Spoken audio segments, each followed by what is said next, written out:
Okay, for this video, I'm going to show you how to do the oblong shape, which is number 3, where you kind of make up your own shape. And I just made a video for the first 2 shapes here, and it turned out to be 17 minutes long, and it won't load on my phone now.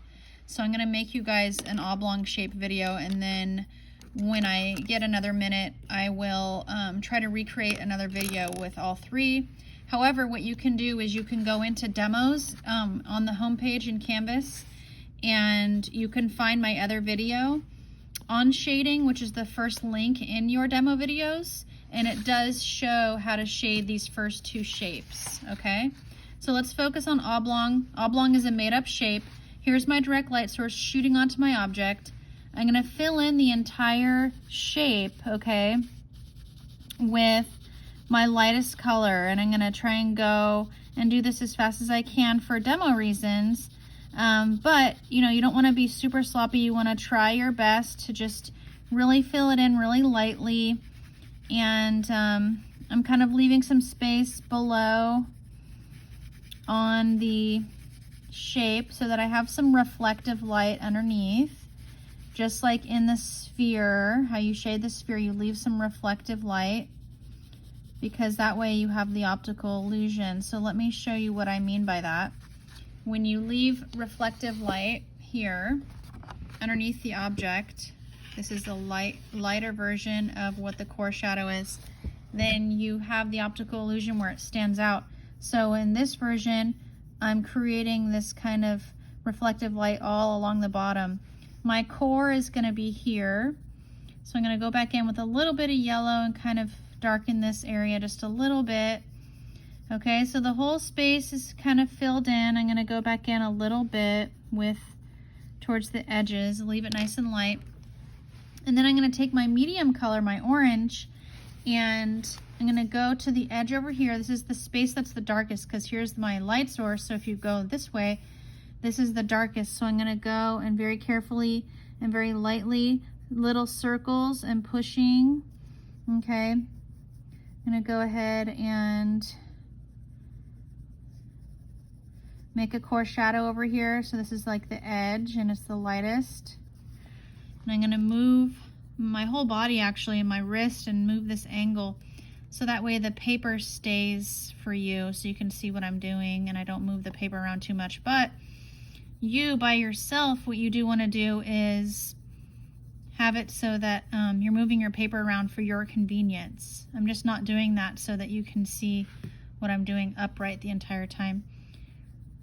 Okay, so I'm filling in some medium space. My yellow is my first layer. My orange is my second layer. I can stop there. I don't have to have more than 1 or more than 2. I can even have 5 if I want to. But I chose to do 3 for this demo so that it can really kind of be vibrant and stand out for you guys. So I'm gonna go ahead in.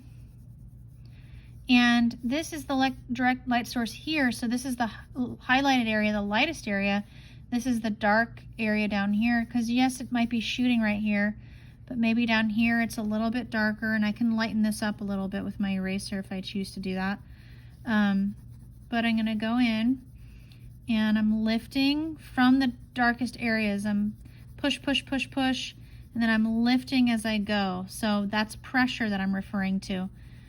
I'm pushing, pushing, pushing, and then I'm circle, circle, circle, and I'm lifting away from that darkest area towards the center, towards that highlight, right? Push, push, push, push, and then lift as I go.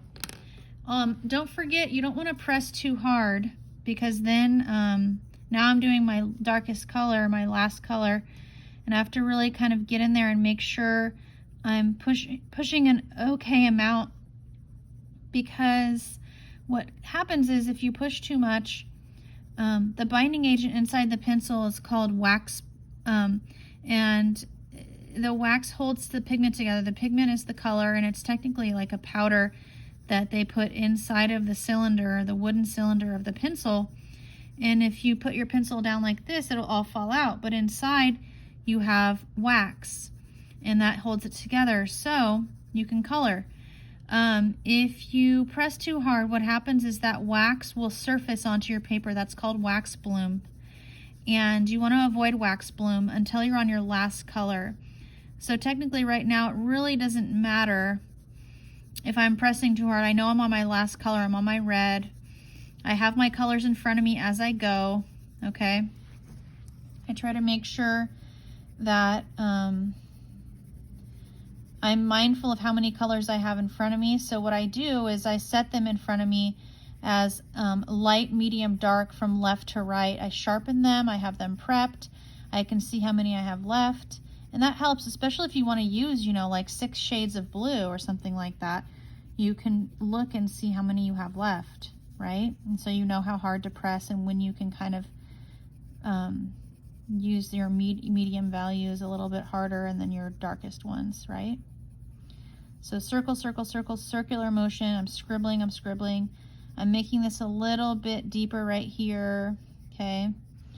And then I'm trying to actually create kind of contour shapes as I go in here. I'm kind of giving it more definition and more body. And then I feel like this is a little too light. This is kind of like not enough of a transition for me. It's a little bit stripey.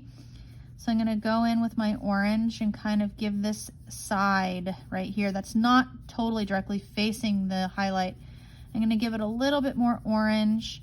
This is why it's good to not press too hard, because if I had wax bloom right here, I wouldn't be able to layer this color, right? So I'm pushing, pushing, pushing, and then I'm gonna lift as I go towards that highlight. And then I'm gonna go back in with my yellow and kind of just reiterate that space a little bit. Some people like to use their lightest color and they go back in and they blend and they make it like really, really smooth so you can get rid of like the toothing on the paper and everything like that. And I'm kind of doing that right now. They also make blending pencils that are clear, and so you can kind of go back in and really blend your color a little bit and make it really kind of vibrant and nice. Okay, so there is the oblong shape, and now what I'd like to do is the cast shadow. So I have my direct light is here, boop, boop, boop, boop, boop.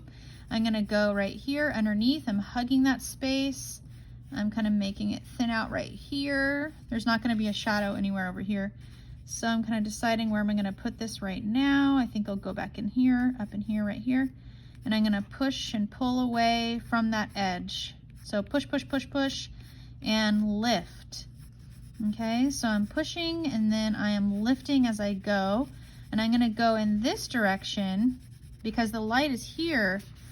I'm not gonna go down, I'm gonna go at a diagonal. So picture the sun in your face, your shadow's behind you, right? If the sun is directly in front of your face, if the sun kind of moves and it's on the side of your face, on your right side, your shadow's gonna be on your left side. So the same thing applies here. Okay, so just kind of think about that when you're trying to decide where's your shadow gonna be when you're drawing something. So this is the cast shadow. This is the shadow that is cast by the direct light source from the object. Okay, so I'm going back in with my darkest color just to really push it and just to really kind of create an optical illusion. Okay, and I'm lifting, lifting, lifting. Now I pushed it as close to the object as I can because you want it to be the darkest close to the object. Then as I pull away, lift, lift, lift, lift, lift, lift, lift.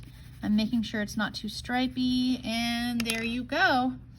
Okay, make sure to check the demos button on Canvas from the home page so you can see shapes number 1 and number 2 and follow those demo videos. Thank you.